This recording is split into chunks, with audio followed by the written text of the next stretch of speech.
విహారయాత్ర నిమిషాల వ్యవధిలోనే ఒక ఘోర జల సమాధిగా మారుతుందని వారు ఊహించలేదు.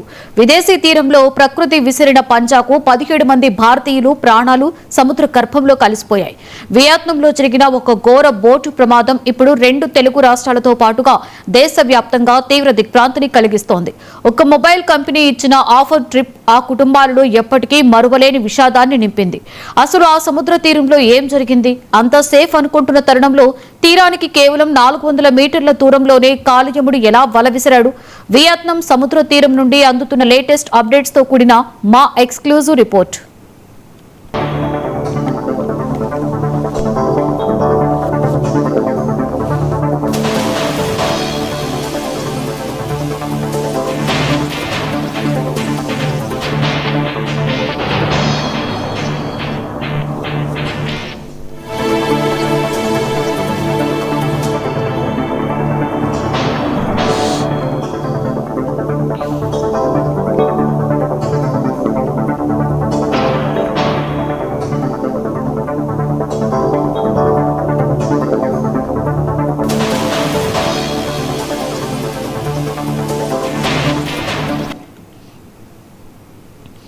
భారత్ నుండి మొత్తం 250 మంది డిస్ట్రిబ్యూటర్లు వారి కుటుంబ సభ్యులు ఎంతో ఉత్సాహంగా వియత్నాం ట్రిప్ కి బయలుదేరారు.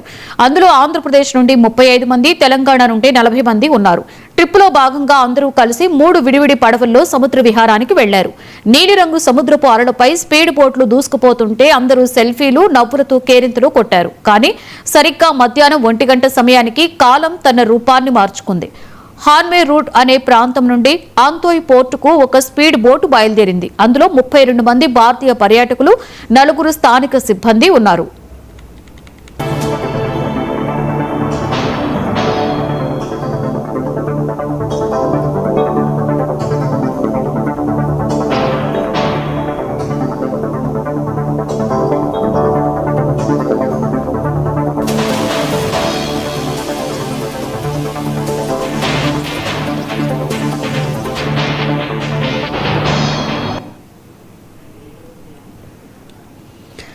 అంతా సజావుగా సాగుతుంది. పోర్టు తీరం కూడా కళ్ల ముందే కనిపిస్తోంది. కేవలం 400 మీటర్లు ప్రయాణిస్తే అందరూ క్షేమంగా ఒడ్డుకు చేరుకుంటారు. సరిగ్గా అదే సమయంలో వాతావరణం ఒక్కసారిగా మారిపోయింది. సముద్రంలో అలలు ఉధృతి ఊహించని విధంగా పెరిగిపోయాయి.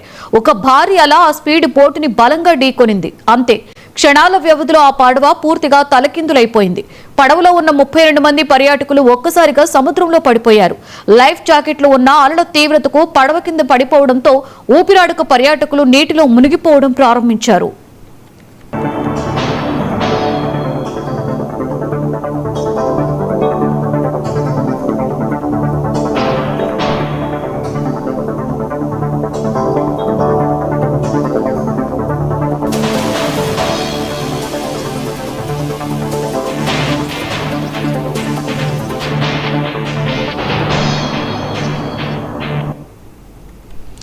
ప్రమాదాన్ని గమనించిన సమీపంలోని ఇతర పర్యాటక బోట్ల నిర్వాహకులు ప్రాణాలకు తెగించి అక్కడికి దూసుకొచ్చారు.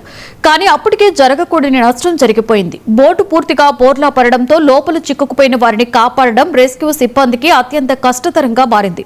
ఈ ఘోర ప్రమాదంలో 17 మంది భారతీయులు ప్రాణాలు కోల్పోయారు. మృతుల్లో తెలుగు రాష్ట్రాలకు చెందిన వారు ఉండడం మరింత కలచివేస్తోంది. కడప జిల్లాకు చెందిన ప్రముఖ మొబైల్ డిస్ట్రిబ్యూటర్ శ్రీధర్, మచిలీపట్నానికి చెందిన జయశ్రీ ఈ ప్రమాదంలో జల సమాధి అయ్యారు. కడపకి చెందిన మరొక డిస్ట్రిబ్యూటర్ నయీం లక్కీగా ఒడ్డునే ఉండిపోవడంతో ప్రాణాలతో బయటపడ్డాడు.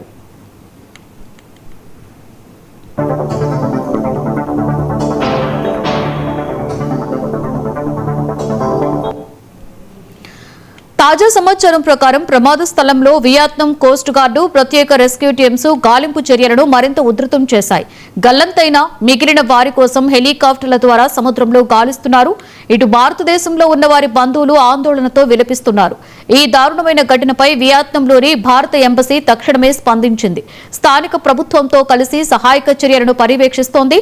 బాధితుల వివరాలు, క్షతగాత్రుల పరిస్థితిని తెలుసుకోవడానికి వియత్నాంలో ఒక ప్రత్యేక కంట్రోల్ రూమ్ ని కూడా ఏర్పాటు చేశారు. గాయపడిన వారిని స్థానిక ఆసుపత్రికి తరలించి అత్యవసరపు చికిత్సను అందిస్తున్నారు.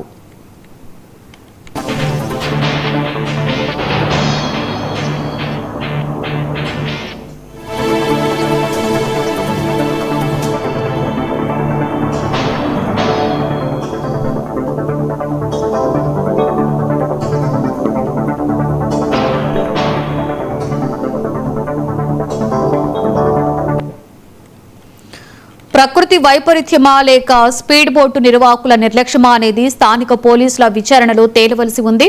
మృతదేహాలను వీలైనంత త్వరగా భారత్కి, ముఖ్యంగా తెలుగు రాష్ట్రాలకు తరలించడానికి భారత విదేశాంగ శాఖ ఏర్పాట్లు చేస్తోంది. ఒక చిన్న నిర్లక్ష్యం లేదా వాతావరణ మార్పు ఎన్నో కుటుంబాల్లో తీరని చీకట్లను నింపింది.